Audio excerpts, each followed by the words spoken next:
Ça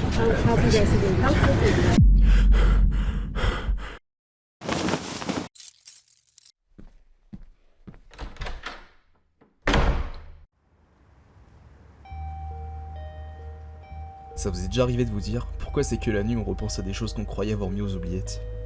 En fait, la nuit ne porte pas réellement conseil selon moi. Tout ça c'est des potentielles conneries. La nuit c'est le moment où tu te sens seul psychologiquement. Tu te remets en question sur les choix que t'as dû faire et sur ce que t'es. Moi, à ce moment de la journée, je deviens rêveur. Je m'imagine des scénarios de gosse en contemplant les étoiles et en me posant souvent la question sur la taille de l'univers. Face à ça, on est tellement petit et insignifiant. J'ai vraiment une énorme admiration des étoiles. Tu es juste médusé de les voir avec le silence total et le bruit des grillons qu'on entend chanter au clair de lune. J'ai l'impression de me sentir seul en les regardant. Je suis si captivé par leur éclat si scintillant. Tout ce que j'ai à dire, c'est que l'espace m'a toujours fasciné. Découvrir un espace vide et profond dans l'infinité de la Voie lactée paraît pour un gamin qui rêve de choses si niais et si ridicules. Mais malheureusement, on est souvent rattrapé par la réalité à cause des gens qui ne comprennent pas forcément ton point de vue ou ta manière de penser. Ils pensent juste que t'es un abruti qui ne grandit pas, et vous savez quoi, ces gens-là, je les emmerde. Ils croient dicter la vie des gens en leur imposant leurs idéaux débiles sans but. Et ces gens-là sont juste des moutons. Ils ne suivent pas leurs propres principes. Ils suivent ce que les autres font pour être, je sais pas, acceptés, je pense.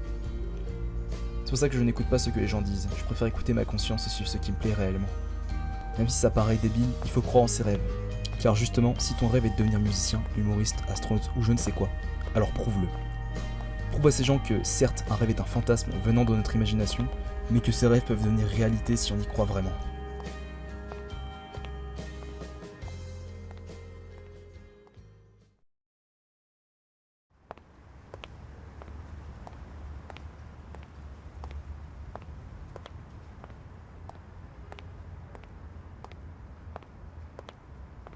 Oh, t'es trop mignon. Ah putain, chat de merde. Eh toi, qu'est-ce que tu fiches là? C'est pas un endroit où tu peux traîner pour une gamine. Rentre chez toi, il est tard. Pardon? C'est à moi de te demander qu'est-ce que tu fous là? Je fais des pancakes. Sérieux? T'es bête ou tu le fais exprès, je me balade. Ah ok. C'est logique dit comme ça. Faut penser à dormir pour mieux comprendre les choses, tu trouves pas? Parle toujours.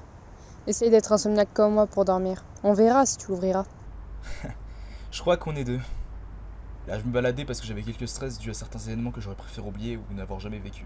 Bah écoute, on s'y fait hein. Ouais, si tu le dis. Parle-moi un peu de tes insomnies si tu veux bien. Je vais te tenir compagnie. Parler avec quelqu'un me permettra peut-être d'oublier ces cauchemars que j'ai eus. Oh là là, les insomnies, c'est vraiment un truc que je déteste. Et je pense que je suis pas la seule. En fait, depuis mes 13 ans, je suis constamment stressée. Que ce soit pour un diplôme ou pour une réponse à une question. Tu te doutes bien, c'est pas facile à vivre en permanence. Surtout si des gens en profitent pour te mettre le moral au plus bas. En plus de tout ça, il y a aussi les cours. Mais moi, j'ai pas envie de retourner en cours. On est bien en vacances. Tu peux te reposer à n'importe quel moment de la journée. C'est cool. Je sais pas si vous le saviez, mais le stress engendre de la peur. Pour ma part, j'ai peur de l'abandon.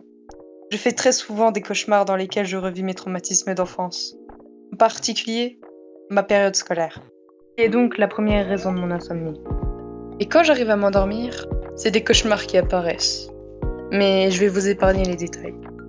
Cependant, il m'arrive à mon réveil brutal de me réveiller en hurlant la nuit. On pourrait croire que je me fais exorciser. Et pour terminer, je pense encore à des choses qui sont horribles qui me stressent. Par exemple, la guerre en Ukraine. Et tout ça. Vous allez vous dire qu'on le vit pas, mais ça me fait quand même peur. Imaginez, ça peut nous arriver aussi. Mais d'autres gens avant nous l'ont vécu, hein, souvenez-vous. Enfin non. Enfin si, enfin bref. On n'était pas encore nés. Mais ce que je veux dire, c'est imaginez que ce soit le même genre de massacre. Pour ma part, j'en ai la chair de poule. Enfin, c'est pour dire que j'ai des peurs de l'avenir et de la sociabilisation. C'est pour ça que je me prépare mentalement chaque jour pour pouvoir affronter le regard des gens à ma rentrée au lycée. Et c'est aussi pourquoi je me promène chaque soir dehors. C'est pour contempler la terre. Tant qu'elle est encore belle et surtout, tant que je le peux encore.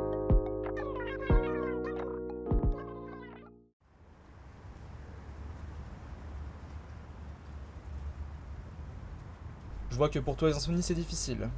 Moi c'est pas le même niveau. C'est même moins pire je pense. Mais je comprends les craintes que t'as par rapport au futur et à l'ambiance de l'école. C'est pas forcément rose partout, je le reconnais. Moi c'est à peu près pareil mais plus différemment. Je vais te le raconter, tiens. Vous connaissez cette sensation la nuit quand vous êtes dans l'incapacité de dormir? Eh bah, bienvenue dans le club. Ces moments-là m'arrivent quand je suis excité du lendemain ou alors dans le cas contraire stressé. Comme par exemple, la rentrée. Je suis sûr que vous allez m'adorer maintenant pour ce mot, ne me remerciez pas. L'insomnie c'est vraiment un moment triste à voir car t'essayes désespérément de dormir avec plusieurs façons ridicules. Comme par exemple, chercher la position adéquate qui peut aller jusqu'au plus chelou et au moins confortable. Après, il y a un truc que j'adore faire, c'est un code de triche qui existe depuis des années, c'est retourner ton oreiller du côté le plus froid. Alors là, mon gars, tu ressens une divination, c'est tellement satisfaisant et ça te soulage comme jamais. Mais après, en été, c'est une technique qui ne marche pas trop vu qu'il fait 25 degrés la nuit. Tu transpires tellement que tu peux carrément faire un lac avec ta transpi. Encore plus que le lac du Connemara. Mais après, ce que je veux dire, c'est que ce n'est pas vraiment une maladie. Enfin, je suis pas réellement insomniaque. C'est surtout que ça m'arrive d'en avoir, mais très rarement. C'est quand je suis stressé avant un examen ou un oral. Ou même juste de venir au lycée. Ça me fout tellement le cafard. Mais bon, que voulez-vous? Je me dis qu'il faut y passer un jour. Donc je me reprends en main tel un mal alpha. Et puis j'arrive à m'endormir. Mais quand je n'arrive vraiment pas à m'endormir, ce que je fais la plupart du temps, je regarde les étoiles. Je les contemple. Je les regarde par ma fenêtre. Et je m'endors facilement face à cette lueur brillante et cosmique. Elles sont tellement fascinantes à regarder que je serais capable de les regarder pendant des heures.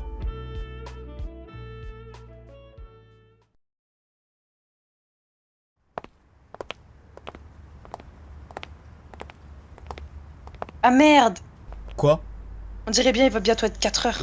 Oui, et donc? Je vais devoir rentrer chez moi. Ma mère va me sortir la sonde claquette. C'est pas les... Je dois vraiment y aller. Salut! Ok. Vous voulez savoir ce qui permet de dire que faire des cauchemars ou insomnie a un point positif? C'est que ça nous fait mûrir. En fait, grâce à ça on ne reproduit plus les mêmes erreurs. Parler à cette fille étrange était clairement une des choses qui me fait comprendre la peur et le manque de confiance. J'espère un jour la recroiser, dans la nuit, pour qu'elle me parle un peu plus d'elle.